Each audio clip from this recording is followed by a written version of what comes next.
Wonderful info کے معزز دوستو السلام علیکم۔ میں ہوں محمد اشفاق اور آپ تمام دیکھنے اور سننے والوں کو خوش آمدید۔ ناظرین گرامی، کیا آپ جانتے ہیں کہ شتر مرغ کے کان کیوں نہیں ہوتے؟ کیا اس کے کان فرشتوں نے کاٹ لیے تھے؟ کیا آپ جانتے ہیں کہ شتر مرغ کتنی تیزی سے بھاگ سکتا ہے؟ کیا آپ جانتے ہیں کہ شتر مرغ بے وقوف کیوں ہوتا ہے؟ کیا آپ جانتے ہیں کہ شتر مرغ جب لوہا اور پتھر کھاتا ہے تو لوہا اور پتھر اس کے پیٹ کی شدت حرارت کی وجہ سے پگھل جاتا ہے؟ کیا آپ جانتے ہیں کہ شتر مرغ حلال ہے یا حرام؟ کیا آپ جانتے ہیں کہ شتر مرغ کے طبی فوائد کون کون سے ہیں؟ کیا آپ جانتے ہیں کہ شتر مرغ کو خواب میں دیکھنے کی کیا تعبیر ہوگی؟ یہی آج ہماری ویڈیو کا موضوع ہوگا، لیکن ویڈیو شروع کرنے سے پہلے آپ سے گزارش ہے کہ اس معلوماتی ویڈیو کو آخر تک ضرور دیکھیے گا اور چینل کو سبسکرائب کرنا مت بھولیے گا۔ پیارے دوستو، شتر مرغ ایک مشہور پرندہ ہے۔ نار اور مادہ دونوں کے لیے یہی لفظ بولا جاتا ہے۔ جاہز نے لکھا ہے کہ اہل ایران اسے شتر مرغ کہتے ہیں، جس کے معنی اونٹ اور پرندہ ہے۔ اس کی کنیت ام بیض اور ام سلاسین ہے۔ پیارے دوستو، اہل عرب کا خیال ہے کہ شتر مرغ اللہ تعالیٰ کے یہاں اپنے سینگ مانگنے کے لیے گیا تو فرشتوں نے اس کے کان بھی کاٹ لیے، اسی وجہ سے اس کو ظلیم یعنی مظلوم کہنے لگے۔ مگر یہ رائے فاسد ہے، بالکل درست نہیں ہے۔ البتہ شتر مرغ کے پیدائشی طور پر کان ہی نہیں ہوتے بلکہ بہرا ہوتا ہے، لیکن اس کے ساتھ ساتھ اس کی قوت شامہ اتنی تیز ہے کہ اکثر دور ہی سے شکاری کا پتہ لگا لیتا ہے، اور جہاں بھی سن کر کسی چیز کا پتہ لگانے کی ضرورت ہو وہاں یہ اپنی ناک سے کام لیتا ہے۔ ناظرین گرامی، دنیا میں شتر مرغ کے علاوہ کوئی ایسا جانور موجود نہیں ہے جو نہ کبھی سن سکتا ہو نہ کبھی پانی پیتا ہو۔ گو بھی اگرچہ پانی نہیں پیتا مگر اس میں سننے کی صلاحیت موجود ہوتی ہے۔ اس کی ہڈیوں میں گودا بالکل نہیں ہوتا۔ اگر اس کا ایک پیر زخمی ہو جائے تو دوسرے پیر کے نفع سے بھی محروم ہو جاتا ہے۔ اس کا جوڑا بھی ہوتا ہے لیکن وہ چلنے اور اپنی جگہ سے اٹھنے میں اس کی مدد نہیں کرتا۔ بسا اوقات پڑے پڑے بھوک سے اسے موت بھی آ جاتی ہے۔ عزیز ساتھیو، شتر مرغ دنیا کا سب سے بڑا پرندہ ہے۔ عام طور پر شتر مرغ کا قد 6 سے 8 فٹ تک ہو سکتا ہے، جبکہ اس پرندے کی لمبائی میں نمایاں حصہ اس کی گردن اور ٹانگوں کا ہوتا ہے، اور اس پرندے کا وزن 100 سے 150 کلو گرام تک ہوتا ہے۔ شتر مرغ کے بازو یا پر کمزور ہوتے ہیں اور وزنی جسم ہونے کی وجہ سے یہ پرندہ اڑان بھی نہیں بھر پاتا۔ جیسا کہ آپ کو بتا چکے ہیں کہ شتر مرغ دنیا کے سب سے بڑے پرندے کے طور پر جانا جاتا ہے، لیکن یہ اڑ نہیں سکتا، جبکہ یہ بہت تیز چل سکتا ہے اور اس کی رفتار 70 کلومیٹر فی گھنٹہ تک پہنچ سکتی ہے، اور اسی وجہ سے شتر مرغ کو افریقی سوانہ میں گھومنے والے تیز ترین جانوروں میں سے ایک جانور کہا جاتا ہے۔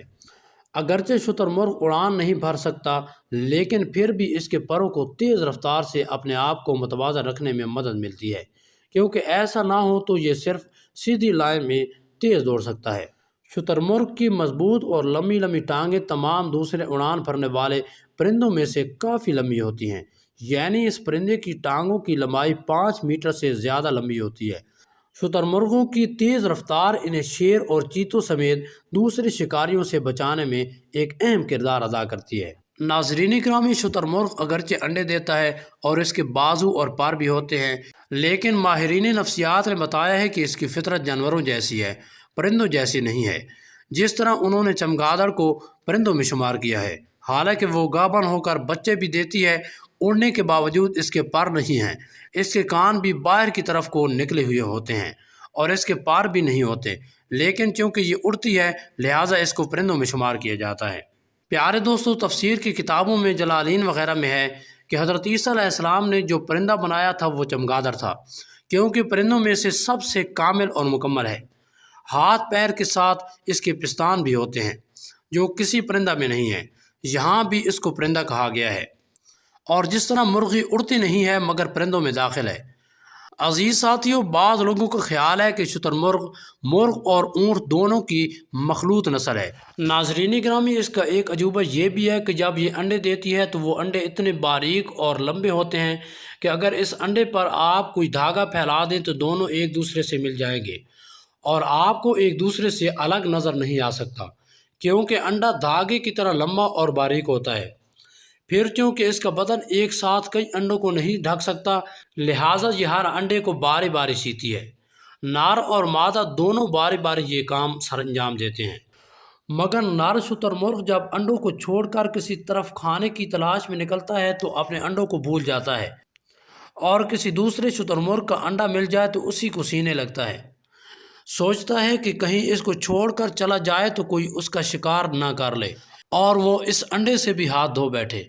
ایک روایت میں شتر مرغ کا تذکرہ یوں آیا ہے کہ کعب عباس سے روایت ہے کہ انہوں نے کہا کہ جب اللہ تعالیٰ نے حضرت آدم علیہ السلام کو زمین پر اتارا تو حضرت میکائیل علیہ السلام ان کے پاس گیہوں کے کچھ دانے لے کر آئے اور فرمایا کہ یہ آپ کی اور آپ کے بعد آپ کی اولاد کی غذا ہے، زمین جوتیے اور اس میں یہ دانے بو دیجیے، اس سے آپ کو مزید غلہ حاصل ہو جائے گا۔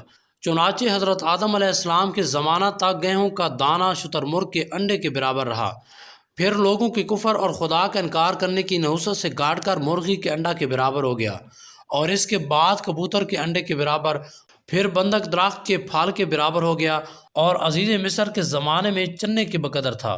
ناظرین گرامی، شتر مرغ انتہائی بے وقوف جانور ہے۔ جب یہ شکاری کو دیکھ لیتا ہے تو صرف اپنا سر ریت کے گڑھے میں گھسا دیتا ہے اور یہ سمجھتا ہے کہ بالکل شکاری کی نظر سے چھپ گیا ہے۔ شکاری اسی طرح بڑی آسانی سے اس کا شکار کر لیتا ہے۔ یہ اپنے انڈوں کے 3 حصے کر کے کچھ کو سیتا ہے، کچھ کی زردی کو خود کھا لیتا ہے اور کچھ کو پھوڑ کر ہوا میں چھوڑ دیتا ہے، جس میں سڑنے کے بعد کیڑے پیدا ہو جاتے ہیں جو اس کے بچوں کی غذا بنتے ہیں۔ پانی کو چھوڑ دینے میں نہایت قوت برداشت رکھتا ہے۔ اسی طرح اگر آندھی آ جائے تو آندھی میں ہوا کے مخالف سمت میں بڑی تیز دوڑتا ہے۔ جتنی تیز آندھی چلتی ہے اس کی رفتار میں اتنی تیزی بڑھتی چلی جاتی ہے۔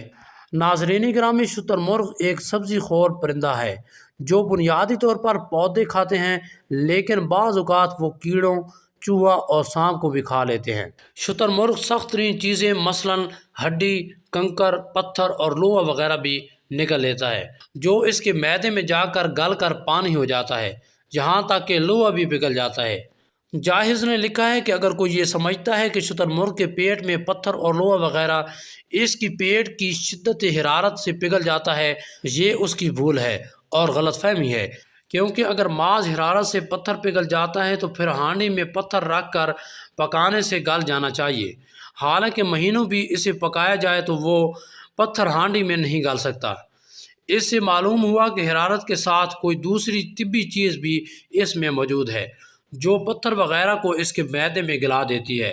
جس طرح کتے اور بھیڑیے کے معدے میں ہڈی گل جاتی ہے لیکن کھجور کی گٹھلی نہیں گلتی، اور جیسے کہ اونٹ کانٹے دار درخت کے پتے اور کانٹے ہی کھاتا ہے خواہ کتنے ہی سخت کانٹے کیوں نہ ہوں، جیسا کہ ببول وغیرہ اور کانٹے کھا کر لید گرتا ہے جس میں کانٹے کا کوئی اثر نہیں ہوتا، اور اگر یہی اونٹ جو کھا لے تو جو اس کی لید میں صحیح سالم نکل آتا ہے، کیونکہ اس کا معدہ اسے ہضم کرنے کی صلاحیت نہیں رکھتا۔ شتر مرغ اگر کسی چھوٹے بچے کے کان میں کوئی موتی یا بالی لٹکی ہوئی دیکھ لے تو فوراً اسے اچک کر نگل لیتا ہے۔ اسی طرح وہ انگارے بھی نگل لیتا ہے اور اس کا پیٹ انگارے کو ٹھنڈا کر دیتا ہے، انگارہ اس کے پیٹ کو کبھی نہیں جلا سکتا۔ پیارے دوستو، شتر مرغ میں 2 عجیب و غریب باتیں بھی پائی جاتی ہیں۔ ایک تو یہ ہے کہ جو چیز کھائی نہیں جا سکتی اسے یہ اپنی غذا بنا لیتا ہے، اور دوسرے یہ کہ ان چیزوں کو وہ بڑے مزے سے کھاتا ہے اور ہضم بھی کر لیتا ہے، اور یہ کوئی تعجب کی بات نہیں ہے، نہ عقل سے بعید ہے، کیونکہ سمندر آگ میں رہتا ہے اور وہیں پر انڈے اور بچے دیتا ہے، اور اگر اس کو باہر نکال دے تو مر جاتا ہے۔ ناظرین گرامی، شتر مرغ کا کھانا بالاتفاق حلال ہے، کیونکہ یہ طیبات حلال چیزوں میں سے ہے، اور حلت کی دلیل یہ بھی ہے کہ اگر کوئی محرم یا کوئی غیر محرم حرم میں اسے مار ڈالے تو اس کے عوض اسے 1 اونٹ دینا پڑتا ہے۔ یہ فتویٰ مختلف صحابہ، حضرت عثمان رضی اللہ تعالی عنہ، حضرت علی رضی اللہ تعالی عنہ، حضرت ابن عباس رضی اللہ تعالی عنہ، حضرت زید بن ثابت رضی اللہ تعالی عنہ اور حضرت معاویہ رضی اللہ تعالی عنہ سے منقول ہے۔ ناظرین گرامی، اب ہم آپ کو شتر مرغ کے طبی فوائد بتائیں گے۔ ناظرین گرامی، اس کا پتا زہر کا قاتل ہے۔ اگر اس کا پاخانہ جلا کر راکھ کر لیا جائے اور تیل میں ملا کر سر اور چہرے کی پھنسیوں پر لگا دیا جائے تو فوراً وہ پھنسیاں ٹھیک ہو جائیں گی۔ اگر شتر مرغ کے انڈے کا مادہ الگ کر کے اس کا خول سرکہ میں ڈال دیا جائے تو وہ سرکہ میں تیرتا رہے گا اور ایک جگہ سے دوسری جگہ ہلتا رہے گا۔ اگر وہ لوہا جس کو شتر مرغ نے کھا لیا ہو اس کے پیٹ سے کسی طرح نکال کر کوئی شخص اس کی چھری یا تلوار بنا لے تو کوئی اس کے سامنے ٹھہر نہیں سکے گا۔ عزیز ساتھیوں، خواب میں شتر مرغ دیکھنا دیہاتن عورت کی اطلاع ہے۔ بعض لوگوں نے کہا ہے کہ شتر مرغ سے مراد نعمت ہے، لہٰذا اگر کوئی شخص یہ دیکھے کہ وہ شتر مرغ پر سوار ہے تو وہ ڈاک گھوڑے پر سوار ہوگا۔ بعض لوگوں نے کہا ہے کہ اگر کسی عورت نے دیکھا کہ وہ شتر مرغ پر سوار ہے تو اس کا نکاح کسی نامرد سے ہوگا۔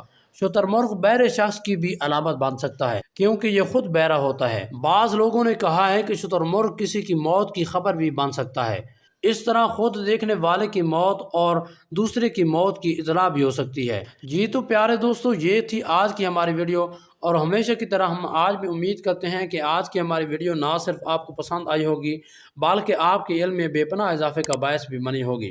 اور اگر ایسا ہے تو کمنٹس باکس میں اپنی رائے کا اظہار ضرور کیجیے گا۔ انشاءاللہ بہت جلد ملتے ہیں اگلی ویڈیو میں، تب تک اپنا اور اپنے پیاروں کا بہت سارا خیال رکھیے گا۔ اللہ نگہبان۔